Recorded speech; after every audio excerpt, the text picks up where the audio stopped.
মেলাই প্রাণে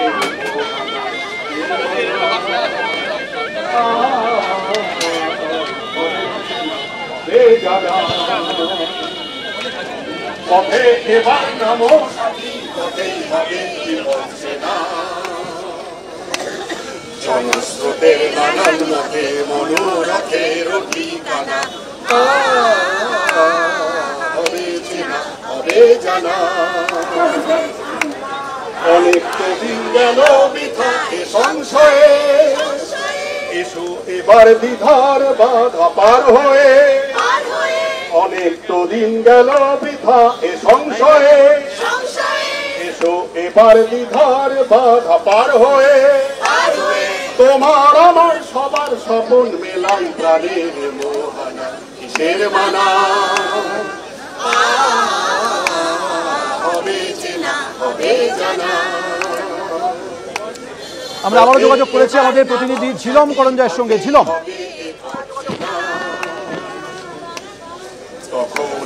এই মুহূর্তে যেটা হচ্ছে যে জয়েন্ট প্ল্যাটফর্ম অফ ডক্টরস এবং অভয়া মঞ্চের মোট 7 জন প্রতিনিধি দল তারা ডেপুটেশন জমা দিতে যাচ্ছেন। তারা যাচ্ছেন ডেপুটেশন জমা দিতে সিবিআই যে দপ্তর, সেখানে জমা দিতে যাচ্ছেন সেই ডেপুটেশন।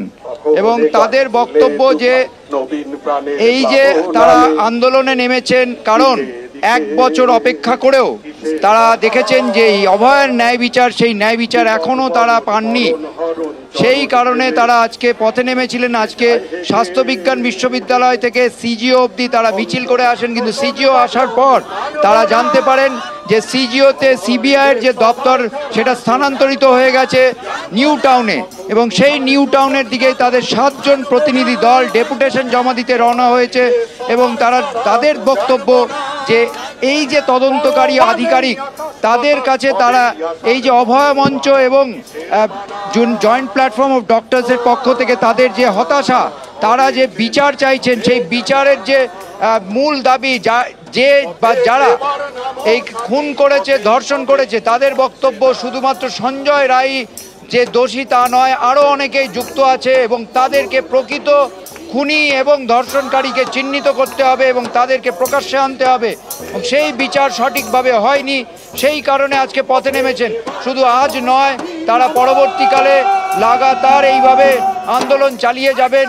কারণ 8 তারিখও তারা আন্দোলন বিভিন্ন কর্মসূচি ঘোষণা করেছেন, 5 তারিখ ঘোষণা করেছেন, 9 তারিখও আছে এবং 14ই আগস্টও আছে। এবং এই সব মিলিয়ে তারা আন্দোলনের ঝাঁঝ বাড়াবেন।